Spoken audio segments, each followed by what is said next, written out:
aging. Unfortunately, I won't touch much about work that we've been doing in this talk, but my colleague Ifan Young, that will talk tomorrow, I think will address much of this in his talk, and I think that would lead to exciting discussions. I'll really limit myself to translation accuracy and how we can measure it and what does it entail in studying aging. The crux of it, and this is something that Tom has alluded to, is there's the trade-off of having resources that are either spent on reproduction and life functions that move this forward, and those that are taken by different hazards, that cause damage in the cell, right? And so there's maintenance, and there's some equilibrium there that fails over time, leading to aging and death. And so what are these internal hazards? They come in different flavors, and they have, I think, sort of an overlaying strategy or overlying kinetic dynamics that makes them like parasites and self-propagating. Okay? So there's these feedback loops that once you have hazards, they accumulate because they cause ever more damage, and this is illustrated beautifully with works of Jacques Mignot that was mentioned already, Leslie Orville, and Tom and others, in suggesting that everything that any process that entails life is not perfect. It comes with an error, and these errors are not isolated in silos with respect to the different processes that we have in a cell. And here I focus on the central dogma that we can take sort of metabolic pathways as yet another dogma. And basically the main question is, well, if proteins are erroneous and we get more and more of them, how do they engage in doing their work correctly as power horses that run both transcription, replication, etc., and can this lead to catastrophe or disaster? And one of the things that we need in order to understand this is have a better view on what are these errors, when do they happen, how are they shaped by evolution, and where is this trade-offs that Tom Kirkwood alluded to with respect to how much should we spend on maintenance and keeping these errors at bay, how much they might contribute to evolution, and this is very known for replication, errors that drive evolution on one hand. On the other hand, how can they actually cause aging? And so the rates are relatively known on a grand base, but for example, how much folding errors exist, we don't know. What we know is that most of the proteins that are synthesized in the cell actually are doomed to die, doomed to be degraded even before they have any chance of pursuing their work in the cell. And because these errors are stochastic, we get to a situation that is illustrated in this image that I took many years ago of a colony of bacterial cells, which are sort of the heroes of my game of playing with nature, where a single cell grows into a colony. They are all genetically identical, they all live in exactly the same environment, and yet stochastically something happens within the lineage that makes some cells grow as happily as ever after, and these are the purple ones in the cell, and some get stressed and die off, and these are the ones that second slide. You said this image, and we haven't seen it. We'll turn you on. Stress response that is illustrated by the other colors. Hey, Ariel? And this is, yes. Sorry, I'm just curious. Are you on your end seeing slides going past? We're seeing the same slide, the same first slide at our end. I'm not quite very sure. bad. Okay, I'll stop sharing, but let's try again. Oh my God. Okay, let's try again. I'll try sharing the screen again.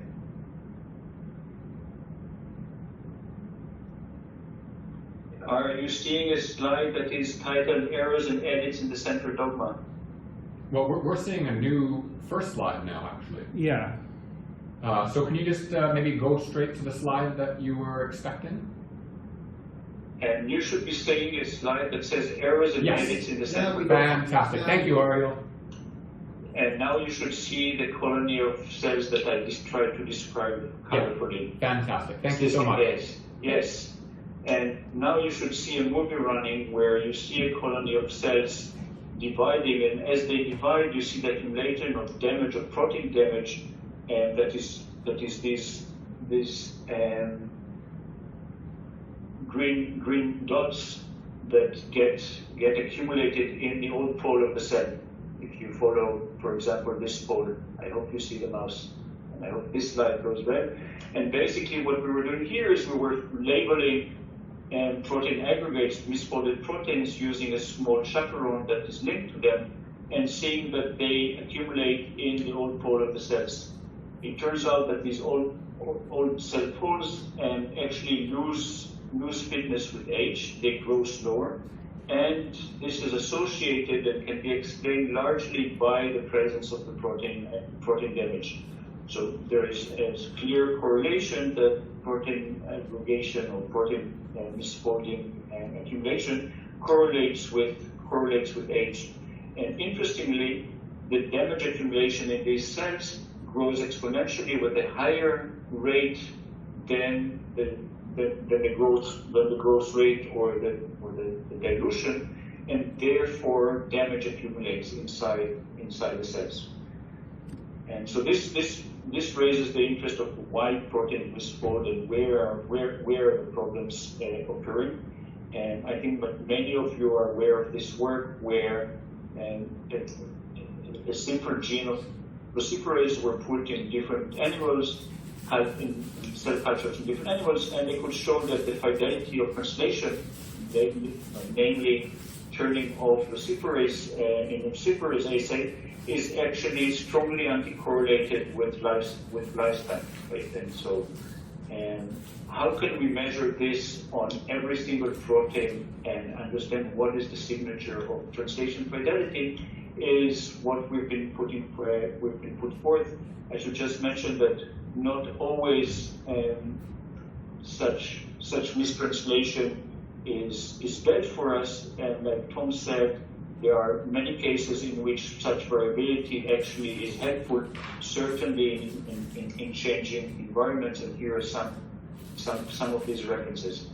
So the main questions that we tried to answer about this translation fidelity, and again, I think it's really, there was a call from Jacques Pinillo to do this work many years ago. It took some time to get the technology right. But basically, can we measure translation fidelity on a whole proteome level?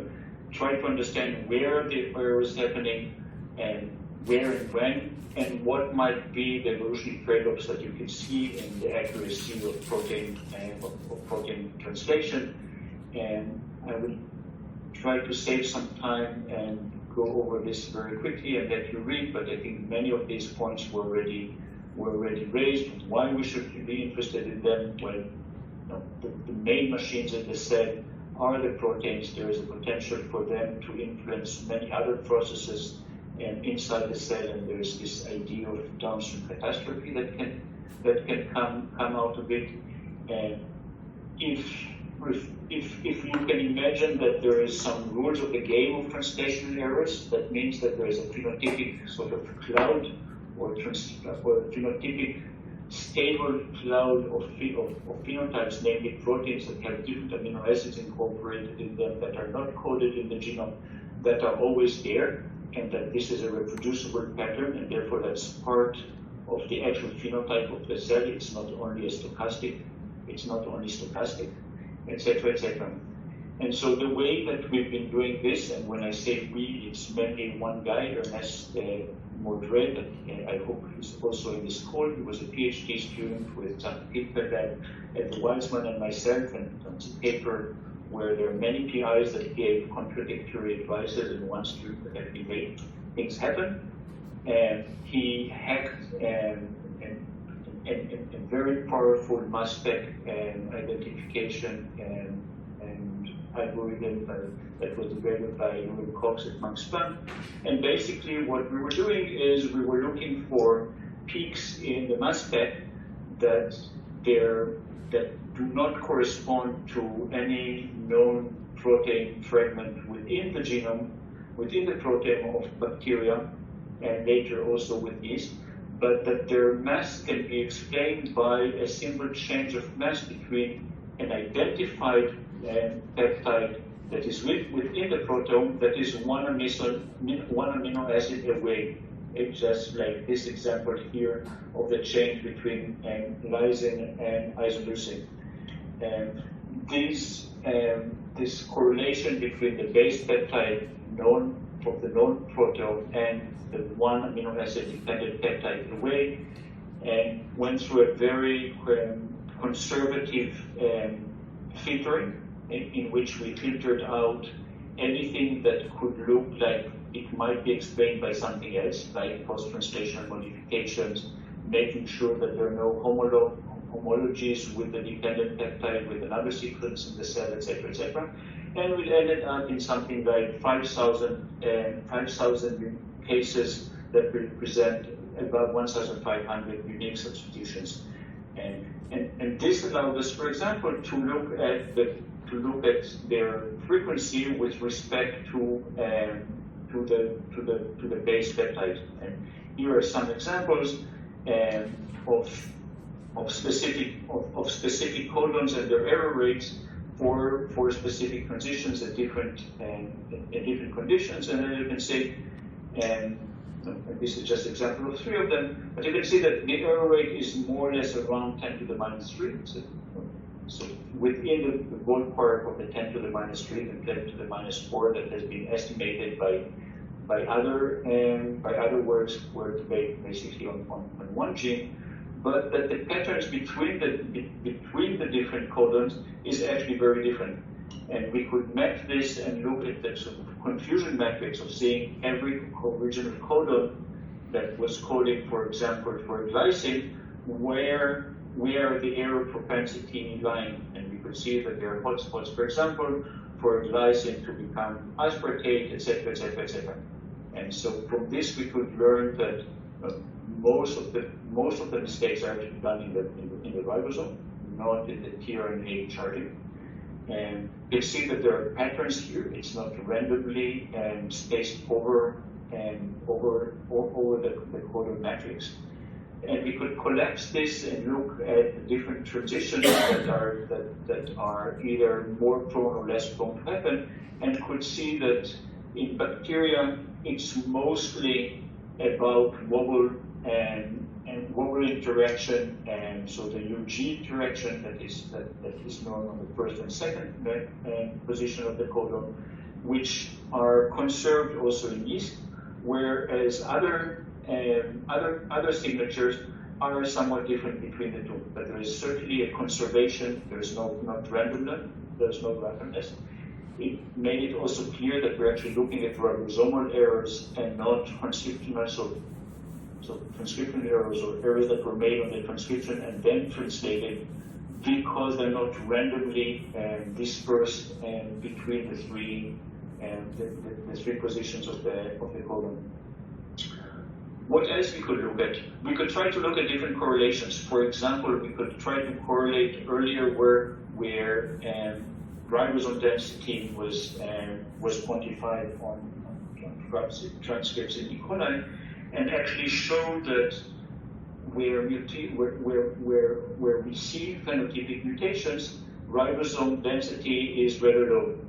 Rather low means that it actually runs there faster. Okay, so this trade-off between speed and accuracy is something that we can see. And we try to look at this in a quantifiable way by doing different kind of correlations with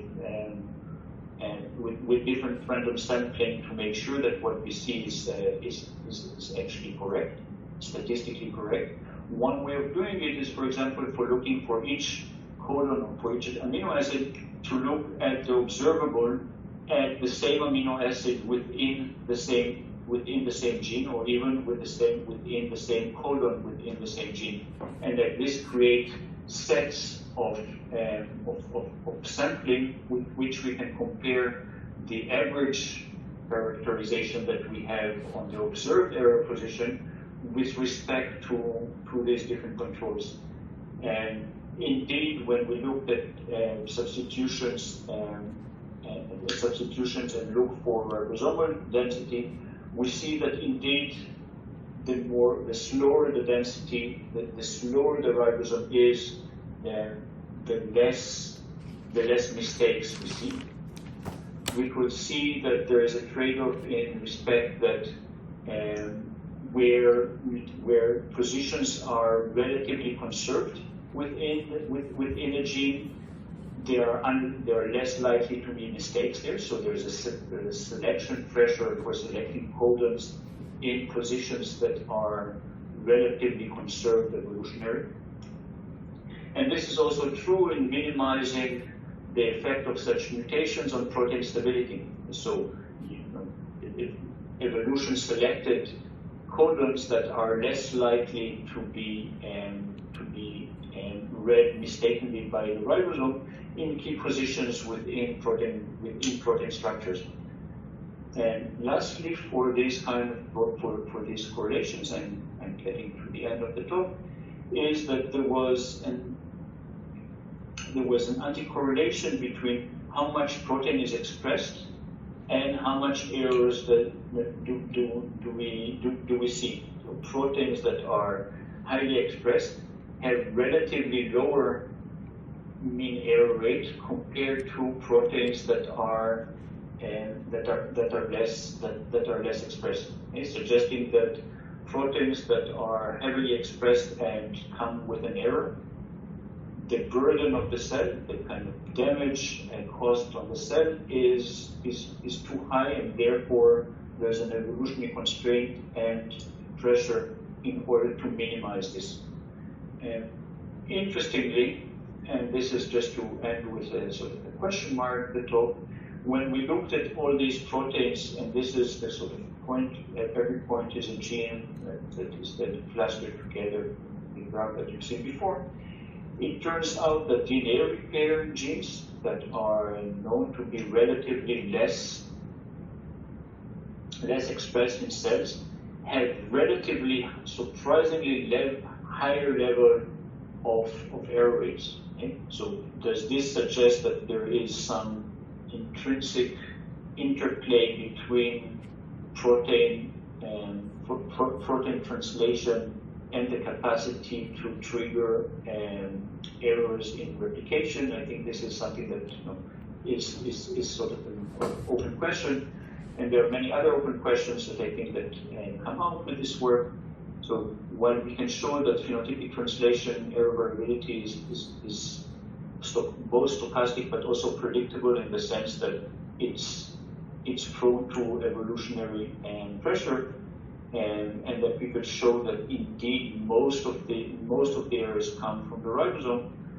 We are clearly missing much data to answer other questions. A lot of aging and correlates of proteins have to do with the kind of post-translation modifications. I'm sure that Miro, that comes after me, will talk about carbonylation and other such patterns. These were left out completely from the calculation due to the complexity of the data. But we could imagine that actually proteins that are erroneous, they are relatively misfolded, and they are more prone to PTMs, but we would miss them in our analysis. And for now, our work was done in conditions where aging was not taken into consideration. So it was bacterial cells, either an exponential cell, in starvation for different amino acids, and I will not go into this data, but having data on age with age resolution would be amazingly great to have, and therefore extending this technology to other yeast and beyond yeast and bacteria. We can discuss how difficult it is in terms of the complexity of the mass spec data, but that would be fantastic to see. There are many cases in which there is more than one ribosomal form, certainly in mammalians and higher eukaryotes, and seeing what was the trade-offs and what are the patterns of mistakes that different ribosomal forms are making. Again, that's completely an open question. I would like to end by thanking Ernest, that I hope again is on this talk and might be able to answer the question. It was a beautiful work done with Safi Pilpel from the Weizmann Institute, with Orna that works with him, and Tamar Geiger from the Tel Aviv University, that is a specialist in the mass spec where most of the experiments were done. And thank you very much for your attention. I'll stop here. Hey, thank you very much. Thanks, Ariel. Fascinating, wonderful, wonderful science. Can I just ask you one question about the impact of clearance of those proteins? Because, of course, what you're not looking at really is the error frequency, but the accumulation of the error, the protein with the error in it. Because if it were cleared too quickly, you simply wouldn't get to see the error protein, the one with the error in it. And you showed very nicely the association with highly expressed proteins having lower errors, but might that simply reflect the fact that the highest expressed proteins have the shortest half-life? They've been turned over most rapidly, and consequently you're seeing those errors cleared away more rapidly. It's a very good question. I'm trying to find the slide, but you'll find it in the paper. So indeed, that was part of the thoughts that we had. And so to control for this, in bacteria it's very easy. Most of the degradation of these misfolded proteins and the turnover for cells relies on one protein. It's called LON. So you can actually knock it out and see what happens. And when we do this experiment, we did get more. We see more peptides, more erroneous peptides, but the pattern doesn't change. Okay, so everything that I told you still holds. Okay, so suggesting that it's not the clearance that plays a role. I do think that what might play a role and sort of hide some of the erroneous peptides are the post-translational modifications, right? Because there we will not see a clear mass differences. And so if you imagine this kind of way of looking at proteins in which they are more prone to be modified because they're less stable, right? And they are less stable because they are erroneous, right? Then you are likely to get peptides that are both modified and with an error, right? And these we will miss. Would this change qualitatively the result?